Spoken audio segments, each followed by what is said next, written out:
ಯಾವುದೇ ಒಬ್ಬ ವ್ಯಕ್ತಿ ಹಿಂದೂ ಧರ್ಮ ಅಥವಾ ಬೌದ್ಧ ಧರ್ಮ ಅಥವಾ ಸಿಖ್ ಧರ್ಮಗಳನ್ನು, ಈ 3 ಧರ್ಮಗಳನ್ನು ಯಾರು ಫಾಲೋ ಮಾಡ್ತಾರೆ ಅವರಿಗೆ ಮಾತ್ರ ಹಿಂದೂ ಧರ್ಮದಲ್ಲಿ ತಾನು ಯಾವ ಜಾತಿನಲ್ಲಿ ಹುಟ್ಟಿದ ಅದೇ ಜಾತಿ ಸಿಖ್ ಧರ್ಮಕ್ಕೆ ಹೋದಾಗಲೂ ಅಥವಾ ಬೌದ್ಧ ಧರ್ಮಕ್ಕೆ ಹೋದಾಗಲೂ ಮಾನ್ಯ ಆಗುತ್ತೆ. ಮತ್ತು ಆ ಧರ್ಮದಲ್ಲಿ ಏನು ಅವರಿಗೆ ಕಾನೂನಾತ್ಮಕವಾಗಿ ಸವಲತ್ತುಗಳಿತ್ತು, ಸಂವಿಧಾನ ಏನು ಅವರಿಗೆ ಸವಲತ್ತುಗಳನ್ನ ಕೊಟ್ಟಿತ್ತು, ಆ ಸವಲತ್ತುಗಳು ಹಾಗೇ ಮುಂದುವರಿತವೆ. ಆದರೆ ಕ್ರೈಸ್ತ ಧರ್ಮ ಅಥವಾ ಇಸ್ಲಾಂಗೆ ಮತಾಂತರವಾದ ವ್ಯಕ್ತಿಗಳಿಗೆ ಹಿಂದೂ ಧರ್ಮದಲ್ಲಿ ಅವ್ರದ್ದು ಏನು ಜಾತಿ ಇತ್ತು ಮತ್ತು ಆ ಜಾತಿಗೆ ಏನು ಸೌಲಭ್ಯಗಳನ್ನ ಸಿಗ್ತಾ ಇತ್ತು ಆ ಸೌಲಭ್ಯಗಳು ಸಿಕ್ಕೋದಿಲ್ಲ ಅಂತ ಹೇಳಿ ಸ್ಪಷ್ಟವಾಗಿ ನಿನ್ನೆ ಆದೇಶನ ಮಾಡಿದೆ. ಅವ್ರು ಹೇಳೋದೇನು ಅಂದರೆ, ನಿಮ್ಮ ಮನೆಯಲ್ಲಿರೋ ಹಿಂದೂ ದೇವರುಗಳ ಫೋಟೋಗಳನ್ನ ತೆಗೆದು ಬೀದಿನಲ್ಲಿ ಬಿಸಾಕಿ ಒಂದು ಯೇಸು ಕ್ರಿಸ್ತನ ಫೋಟೋನ ನೀವು ಮನೇಲಿ ಇಟ್ಕೊಂಡು ನೀವು ಅದನ್ನು ಪೂಜೆ ಮಾಡಿಕೊಂಡು ನಮ್ಮ ಚರ್ಚ್ಗಳಿಗೆ ಬಂದು ನಮ್ಮ ದೇವರನ್ನು ಆರಾಧನೆ ಮಾಡಿ. ಪರಿಶಿಷ್ಟ ಜಾತಿ ಮತ್ತು ಪರಿಶಿಷ್ಟ ಪಂಗಡಗಳಿಗೆ ಏನು ಸಂವಿಧಾನ ಒಂದಷ್ಟು ಸವಲತ್ತುಗಳನ್ನ ಕೊಟ್ಟಿದೆ, ಆ ಸವಲತ್ತುಗಳನ್ನ ನೀವು ಹಿಂದೂ ಧರ್ಮದ ಜಾತಿ ಹೆಸರು ಹೇಳ್ಕೊಂಡೇ ನೀವು ತಗೊಳ್ಳಿ, ಅಲ್ಲಿನ ಲಾಭನೂ ತಗೊಳ್ಳಿ, ಮತ್ತು ನೀವು ನಮ್ಮ ಚರ್ಚ್ಗಳಿಗೆ ಬನ್ನಿ, ಮತ್ತು ನಮ್ಮ ಆಚಾರ ವಿಚಾರಗಳೇನಿದೆ, ನಮ್ಮ ಪೂಜಾ ಪದ್ಧತಿಗಳೇನಿದೆ ನೀವು ಅದನ್ನು ಅನುಕರಣೆಯನ್ನು ಮಾಡಿ. ಸುಪ್ರೀಂ ಕೋರ್ಟ್ನವರ ಆದೇಶದ ಪ್ರಕಾರ ಯಾರು ಕಾನೂನುಬದ್ಧವಾಗಿ ಮತಾಂತರವನ್ನು ಆಗ್ತಾರೆ ಅವರುಗಳಿಗೆ ಯಾವುದೇ ರೀತಿಯ ಸರ್ಕಾರಿ ಸವಲತ್ತುಗಳಾಗಲಿ ಅಥವಾ ಮೀಸಲಾತಿಗಳಾಗಲಿ ಅಥವಾ ಸರ್ಕಾರಿ ಕೆಲಸಗಳನ್ನ ತಗೊಳ್ಳೋದಕ್ಕಾಗಲಿ ಹಿಂದೂ ಧರ್ಮದ ಕಾನೂನು ಅವರಿಗೆ ಅಪ್ಲೈ ಆಗಲ್ಲ ಅಂತ ಸುಪ್ರೀಂ ಕೋರ್ಟ್ ಹೇಳಿ. ಯಾರು ಯಾವ ಧರ್ಮನ ಅನುಸರಿಸಬೇಕು ಅನ್ನೋದು ತೀರಾ ಅವರ ವೈಯಕ್ತಿಕ ವಿಚಾರ. ಅದರಲ್ಲಿ ಯಾರೂ ಕೂಡ ಮೂಗು ತೂರಿಸೋದಕ್ಕೆ ಸಂವಿಧಾನ ಅವಕಾಶ ಕೊಟ್ಟಿಲ್ಲ. ನಾನು ಯಾವ ಧರ್ಮನ ಅನುಸರಿಸಬೇಕು ಅನ್ನೋದು ನನ್ನ ವೈಯಕ್ತಿಕ ವಿಚಾರ. ಅದು ಸ್ವಧರ್ಮದಲ್ಲಿ ಕೇವಲ ಅನುಕೂಲಗಳಿಗೋಸ್ಕರ ಮಾತ್ರ ಇವತ್ತು ನಾನು ಹಿಂದೂ, ಪರಿಶಿಷ್ಟ ಜಾತಿ, ಪರಿಶಿಷ್ಟ ಪಂಗಡ ಅಂತ ಹೇಳ್ಕೊಂಡು ಆ ಜನ ಇಲ್ಲೇ ಉಳಿತಿದ್ದಾರೆ. ಭಾನುವಾರ ಚರ್ಚಿಗೆ ಹೋಗ್ತಾರೆ, ಮನೆಯಲ್ಲಿ ಯೇಸುವಿನ ಪೂಜೆ ಮಾಡ್ತಾರೆ, ಕ್ರಿಸ್ಮಸ್ ಆಚರಣೆ ಮಾಡ್ತಾರೆ. ಅವ್ರಿಗೇನು ಕ್ರಿಶ್ಚಿಯನ್ ಕಮ್ಯುನಿಟಿಗೆ ಸಂಬಂಧಪಟ್ಟಿದ್ದು ಅವ್ರ ಆಚರಣೆಗಳನ್ನೆಲ್ಲ ಅವ್ರು ಮಾಡ್ತಿರ್ತಾರೆ. ಆದರೆ ಅವರು ಶಾಲಾ ಕಾಲೇಜುಗಳಲ್ಲಿ ಮತ್ತು ಅವರು ಕೆಲಸ ತಗೊಳ್ಳೋದ್ರಲ್ಲಿ ಹಿಂದೂ ಧರ್ಮದ, ಹಿಂದೂ ಜಾತಿಯ ಪ್ರಮಾಣ ಪತ್ರಗಳನ್ನು ಯಾರು ಇಟ್ಕೊಂಡಿರ್ತಾರೆ. TV ವಿಕ್ರಮದ ಪ್ರೀತಿಯ ನೋಡುಗರಿಗೆ ಟ್ಯಾಕ್ಸಿವಾಲಾ ಕಾರ್ಯಕ್ರಮಕ್ಕೆ ಸ್ವಾಗತ. ನಾನು ನಿಮ್ಮ ನರಸಿಂಹಮೂರ್ತಿ. ವೀಕ್ಷಕರೇ, ಬಹು ಚರ್ಚೆಯ ವಿಷಯವಾಗಿದ್ದಂತಹ ಒಂದು ವಿಚಾರದ ತೀರ್ಪನ್ನು ಸುಪ್ರೀಂ ಕೋರ್ಟ್ನವ್ರು ನೀಡಿದ್ದಾರೆ. ಏನಪ್ಪ ಇದು ಅಂದರೆ, ಪರಿಶಿಷ್ಟ ಜಾತಿ ಮತ್ತು ಪರಿಶಿಷ್ಟ ಪಂಗಡದವರ ಸ್ಥಾನಮಾನ ಮತ್ತು ಸಾಂವಿಧಾನಿಕ ರಕ್ಷಣೆಯ ಬಗ್ಗೆ ಒಂದು ಮಹತ್ತರವಾದ ತೀರ್ಪನ್ನು ಸುಪ್ರೀಂ ಕೋರ್ಟ್ ನೀಡಿದೆ. ವೀಕ್ಷಕರೇ, ಆಂಧ್ರ ಪ್ರದೇಶದಲ್ಲಿ ಹಕ್ಕಲ ರಾಮರೆಡ್ಡಿ ಮತ್ತು ಚಿತ್ತಾಲ ಆನಂದ್ ಇವರಿಬ್ಬರ ಮಧ್ಯೆ ಒಂದು ಅಟ್ರಾಸಿಟಿ ಕೇಸಿನ ಒಂದು ವಿವಾದ ನಡೀತಾ ಇರುತ್ತೆ ಸುಪ್ರೀಂ ಕೋರ್ಟ್ನಲ್ಲಿ. ಅದರ ತೀರ್ಮಾನ ಈಗ ಹೊರಗಡೆ ಬಿದ್ದಿದೆ. ಏನಪ್ಪ ಇದು ಅಂದರೆ, ಈ ಚಿತ್ತಾಲ ಆನಂದ್ ಇದ್ದಾರಲ್ವ, ಈ ಚಿತ್ತಾಲ ಆನಂದು ಮೂಲತಃ ಹಿಂದೂ ಪರಿಶಿಷ್ಟ ಜಾತಿಗೆ ಸೇರಿದಂತಹ ವ್ಯಕ್ತಿ. ಈ ವ್ಯಕ್ತಿ ಹಿಂದೂ ಧರ್ಮದಲ್ಲಿ ಹುಟ್ಟಿ ಹಿಂದೂ ಧರ್ಮ ಬೇಡ ನನಗೆ ಅಂತ ಹೇಳಿ ಕ್ರೈಸ್ತ ಧರ್ಮನ ಸ್ವೀಕಾರ ಮಾಡಿದ ಮೇಲೆ ಆತ ಕ್ರೈಸ್ತ ಪಾದ್ರಿ ಕೂಡ ಆಗ್ತಾನೆ, ಪಾದ್ರಿ ಆಗಿರ್ತಾನೆ. ಆತ ಪಾದ್ರಿಯಾಗಿ ಏನು ಕೆಲಸ ಮಾಡಬೇಕು, ಅಕ್ರಮವಾಗಿ ಮತಾಂತರದ ಕೆಲಸವನ್ನು ಮಾಡ್ತಾ ಇರ್ತಾನೆ. ಇದರ ವಿರುದ್ಧ ಅದೇ ಊರಿನ ಹಕ್ಕಲ ರಾಮರೆಡ್ಡಿ ಅನ್ನೋರು ಈತನಿಗೆ ಇದನ್ನು ವಿರೋಧ ಮಾಡ್ತಾರೆ, ಖಂಡನೆ ಮಾಡ್ತಾರೆ. ಹಾಗಾಗಿ ಈ ಆನಂದ್ ಏನು ಮಾಡ್ತಾನೆ ಅಂದರೆ, ಸುಪ್ರೀಂ ಕೋರ್ಟ್ ಒಂದು ಕೇಸನ್ನು ದಾಖಲೆ ಮಾಡ್ತಾರೆ. ಹಕ್ಕಲ ರಾಮರೆಡ್ಡಿ ವಿರುದ್ಧವಾಗಿ ಒಂದು ಕೇಸ್ ದಾಖಲೆ ಮಾಡ್ತಾನೆ. ಏನಪ್ಪ ಕೇಸಿನ ಸಾರಾಂಶ ಅಂದರೆ, ನಾನು ಪರಿಶಿಷ್ಟ ಜಾತಿಗೆ ಸೇರಿದವನು, ಹಕ್ಕಲ ರಾಮರೆಡ್ಡಿ ಮೇಲ್ವರ್ಗಕ್ಕೆ ಸೇರಿದವರು, ನನ್ನ ವಿರುದ್ಧ ಜಾತಿ ನಿಂದನೆ ಮಾಡಿದ್ದಾರೆ, ಮತ್ತು ನನ್ನ ಮೇಲೆ ಹಲ್ಲೆ ಮಾಡಿದ್ದಾರೆ, ಮತ್ತು ನನ್ನ ಕುಟುಂಬನ ಸರ್ವನಾಶ ಮಾಡ್ತೀನಿ ಅಂತ ಬೆದರಿಕೆ ಹಾಕಿದ್ದಾರೆ ಅಂತ ಹೇಳಿ ಒಂದು ಕೇಸನ್ನು ದಾಖಲೆ ಮಾಡ್ತಾರೆ. ಅದರ ಪ್ರಕಾರ ಆ ಕೇಸು ಮುಂದುವರೆದು ಅದು ಕೋರ್ಟಿಗೆ ಹೋಗುತ್ತೆ. ಕೋರ್ಟ್ನವ್ರು ಏನು ಹೇಳ್ತಾರೆ, ವಾದ ವಿವಾದವೆಲ್ಲ ಆಲಿಸಿದ ಮೇಲೆ ಆಂಧ್ರ ಹೈಕೋರ್ಟ್ನವ್ರು ಏನು ಮಾಡ್ತಾರೆ, ಈ ಆನಂದ್ ಅಂತ ಏನೋ ಒಬ್ಬ ವ್ಯಕ್ತಿ ಇದನ್ನಲ್ಲ, ಈ ವ್ಯಕ್ತಿ ಮೂಲತಃ ಹಿಂದೂ ಸಂಪ್ರದಾಯದಲ್ಲಿ ಹುಟ್ಟಿ ತದನಂತರ ಕ್ರೈಸ್ತ ಧರ್ಮಕ್ಕೆ ಮತಾಂತರ ಆಗಿರ್ತಾನೆ. ಮತಾಂತರ ಆದಮೇಲೆ ಹಿಂದೂ ಧರ್ಮದಲ್ಲಿ ಏನು ಹುಟ್ಟಿರ್ತಕ್ಕಂಥ ಜಾತಿ ಸಿಂಧು ಆಗೋದಿಲ್ಲ, ಅಸಿಂಧು ಆಗುತ್ತೆ. ಆ ಕಾರಣಕ್ಕೋಸ್ಕರ ನೀವು ಏನೊಂದು ಕೇಸನ್ನು ದಾಖಲೆ ಮಾಡಿದ್ದೀರಿ ಹಕ್ಕಲ ರಾಮರೆಡ್ಡಿ ಅವ್ರ ಮೇಲೆ, ಅಟ್ರಾಸಿಟಿ ಕೇಸ್ ಅಂದರೆ ಜಾತಿ ನಿಂದನೆ ಕೇಸನ್ನು ದಾಖಲೆ ಮಾಡಿದ್ದೀರಿ, ಇದು ನಿಮಗೆ ಅನ್ವಯಿಸೋದಿಲ್ಲ. ಒಂದು ಸರಿ ಒಬ್ಬ ವ್ಯಕ್ತಿ ಸ್ವಧರ್ಮದಿಂದ ಮುಸಲ್ಮಾನ್ ಅಥವಾ ಕ್ರೈಸ್ತ ಧರ್ಮಕ್ಕೆ ಮತಾಂತರವಾದ ಮೇಲೆ ಹಿಂದೂ ಧರ್ಮದಲ್ಲಿರುವಂಥ ಜಾತಿ ಮತ್ತು ಅದರ ಸಾಂವಿಧಾನಿಕ ರಕ್ಷಣೆಗಳು ಯಾವುದೂ ಕೂಡ ನಿಮಗೆ ಸಿಗೋದಿಲ್ಲ ಅಂತ ಹೇಳಿ ತೀರ್ಪನ್ನು ಕೊಟ್ಟು ಆಂಧ್ರ ಹೈಕೋರ್ಟು ರಾಮರೆಡ್ಡಿ ಅವ್ರ ಮೇಲೆ ಆಗಿರ್ತಕ್ಕಂಥ ಎಫ್ ಐ ಆರನ್ನು ಇದನ್ನು ವಜಾ ಮಾಡಿ ಅಂತ ಹೇಳಿ ಕೋರ್ಟ್ ಆದೇಶ ಮಾಡುತ್ತೆ. ಆದರೆ ಆನಂದ್ ಅವರು ಇದನ್ನು ಅಲ್ಲಿಗೆ ಬಿಡೋದಿಲ್ಲ, ಸುಪ್ರೀಂ ಕೋರ್ಟ್ವರೆಗೂ ತೊಗೊಂಡು ಹೋಗ್ತಾರೆ. ಸುಪ್ರೀಂ ಕೋರ್ಟಲ್ಲೂ ಕೂಡ ಈ ವಾದ ವಿವಾದಗಳನ್ನೆಲ್ಲ ಪರಿಶೀಲನೆ ಮಾಡಿದ ಮೇಲೆ ಸುಪ್ರೀಂ ಕೋರ್ಟು ಕೂಡ ನಿನ್ನೆ ಒಂದು ತೀರ್ಪನ್ನು ಕೊಟ್ಟಿದೆ. ಆ ತೀರ್ಪಿನ ಪ್ರಕಾರ ಯಾವುದೇ ಒಬ್ಬ ವ್ಯಕ್ತಿ ಹಿಂದೂ ಧರ್ಮ ಅಥವಾ ಬೌದ್ಧ ಧರ್ಮ ಅಥವಾ ಸಿಖ್ ಧರ್ಮಗಳನ್ನು, ಈ 3 ಧರ್ಮಗಳನ್ನು ಯಾರು ಫಾಲೋ ಮಾಡ್ತಾರೆ ಅವರಿಗೆ ಮಾತ್ರ ಹಿಂದೂ ಧರ್ಮದಲ್ಲಿ ತಾನು ಯಾವ ಜಾತಿನಲ್ಲಿ ಹುಟ್ಟಿದ್ದ ಅದೇ ಜಾತಿ ಸಿಖ್ ಧರ್ಮಕ್ಕೆ ಹೋದಾಗಲೂ ಅಥವಾ ಬೌದ್ಧ ಧರ್ಮಕ್ಕೆ ಹೋದಾಗಲೂ ಮಾನ್ಯ ಆಗುತ್ತೆ.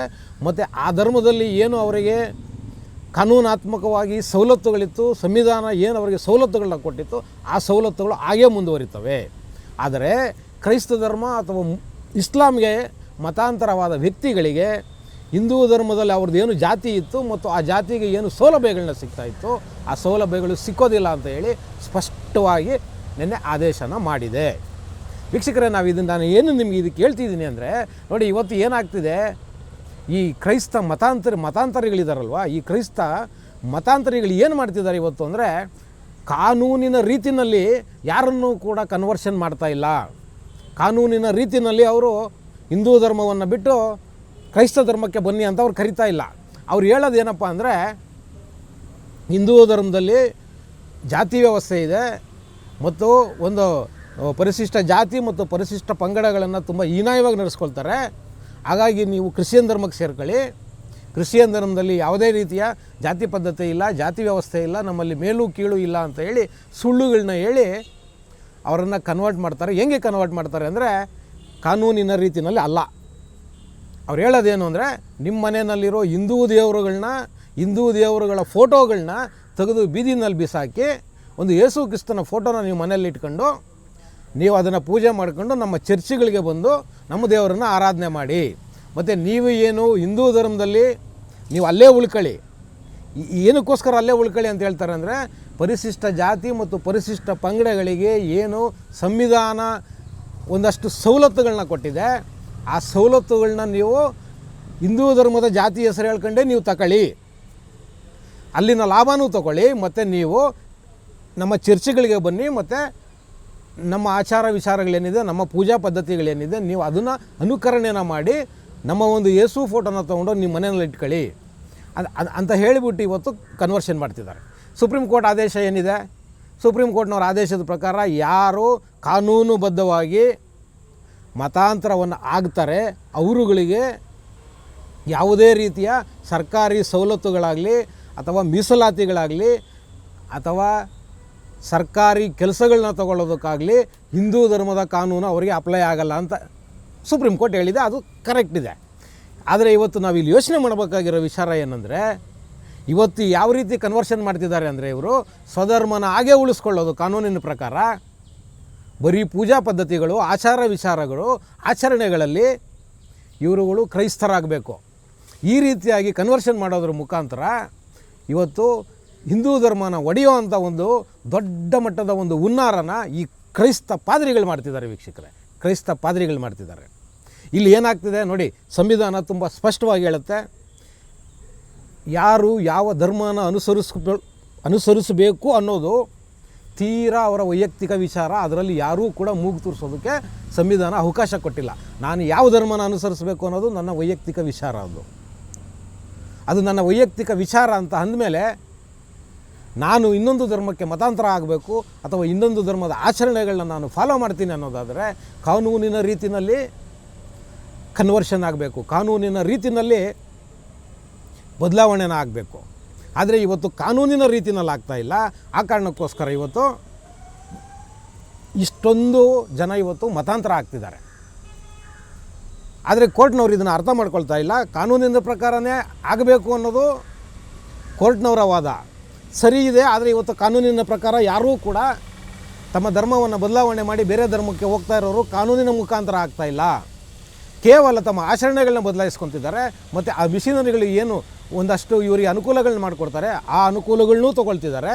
ಮತ್ತು ಸ್ವಧರ್ಮನೂ ಕೂಡ ಕೇವಲ ಸರ್ಕಾರಿ ಸವಲತ್ತುಗಳಿಗೋಸ್ಕರ ಸರ್ಕಾರದಲ್ಲಿ ಸಿಗ್ತಕ್ಕಂತಹ ಆದಾಯಕ್ಕೋಸ್ಕರ, ಸರ್ಕಾರ ಕೊಡುವಂಥ ಲಾಭಗಳಿಗೋಸ್ಕರ ಇವತ್ತು ಸ್ವಧರ್ಮದಲ್ಲಿ ಕೇವಲ ಅನುಕೂಲಗಳಿಗೋಸ್ಕರ ಮಾತ್ರ ಇವತ್ತು ನಾನು ಹಿಂದೂ, ಪರಿಶಿಷ್ಟ ಜಾತಿ, ಪರಿಶಿಷ್ಟ ಪಂಗಡ ಅಂತ ಹೇಳ್ಕೊಂಡು ಆ ಜನ ಇಲ್ಲೇ ಉಳಿತಿದ್ದಾರೆ.